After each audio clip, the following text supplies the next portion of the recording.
আসসালামু আলাইকুম everyone, welcome back to my channel জেমিস কুকিং। আজকে আমি আপনাদেরকে সবচেয়ে সহজভাবে তৈরি করা যায় এমন একটি পাস্তা তৈরি করে দেখাবো।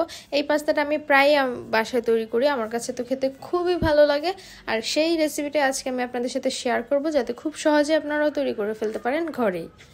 পাস্তা তৈরির জন্য প্রথমে আমি পানি ফুটিয়ে এর মধ্যে দিয়ে দিচ্ছি লবণ দেওয়ার পর লবণের মধ্যে আমি পাস্তা দিয়ে পাস্তাটাকে সিদ্ধ করে দিব। অবশ্যই লবণ দিয়ে কিন্তু পাস্তাটা সিদ্ধ করতে হবে। তো এই প্যাকেটের অর্ধেকটা পরিমাণ পাস্তা আমি দিয়েছি, এখন এটাকে ভালোভাবে সিদ্ধ করে নিতে হবে। এ পর্যায়ে পাস্তা সিদ্ধ হয়ে গেছে, এখন আমি পাস্তাটাকে ছেঁকে পানিটাকে ফেলে দিব। পাস্তাটা ছেঁকে নিয়েছি, এবারে রান্নায় চলে যাব। এর জন্য আমি আজকে অলিভ অয়েল দিয়ে রান্নাটা করব। আমি 2 টেবিল চামচের মতন অলিভ অয়েল দিলাম। এর মধ্যে দিয়ে দিচ্ছি একটা মাঝারি সাইজের রসুন কুচি এবং একটা মাঝারি সাইজের পেঁয়াজ কুচি।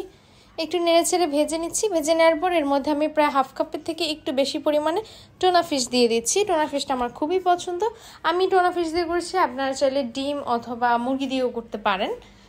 টোনা ফিশটা ক্যান থেকে কিন্তু বের করে এরকমভাবে আমি একটু ভেজে নিচ্ছি। ভাজা হয়ে গেলে এর মধ্যে আমি একটু টমেটো পেস্ট অ্যাড করব, সাথে একটু পানি, দুটো মিক্স করে এখানে অ্যাড করে দিচ্ছি। টমেটো পেস্ট প্রায় 2 টেবিল চামচের মতো দিলেই হবে, আমি এই প্যাকেটেরটা ইউজ করছি।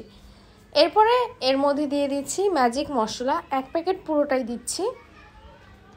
দিয়ে দিচ্ছি সয়া সস 1 চা চামচের মতো, আর এখানে সামান্য একটু আমি টমেটো সস ইউজ করছি, এতে করে টেস্টটা খুবই ভালো আসবে।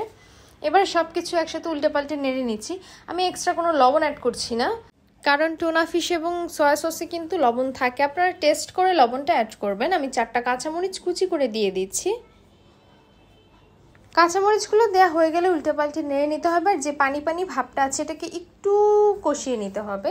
একটু যখন শুকিয়ে আসবে এরকম, তখন এর মধ্যে আমি সিদ্ধ করে রাখা পাস্তাগুলোকে দিয়ে দিচ্ছি। পাস্তা দেওয়ার পর উল্টে পাল্টে সুন্দরভাবে নেড়ে নিতে হবে। আর নেড়ে নিলে কিন্তু তৈরি হয়ে গেলে স্পেশাল এই পাস্তাটা। আমি ঘরে প্রায়ই তৈরি করি, আপনারা এর মধ্যে চাইলে সবজিও অ্যাড করতে পারেন বিভিন্ন ধরনের।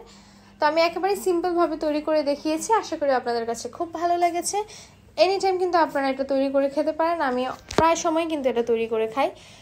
আজকের মতো তাহলে এখানেই বিদায় নিচ্ছি। সবাই অনেক ভালো থাকুন, সুস্থ থাকুন। আমি সস দিয়ে খাচ্ছি, খেতে খেতে বিদায় নিই। আল্লাহ হাফিজ।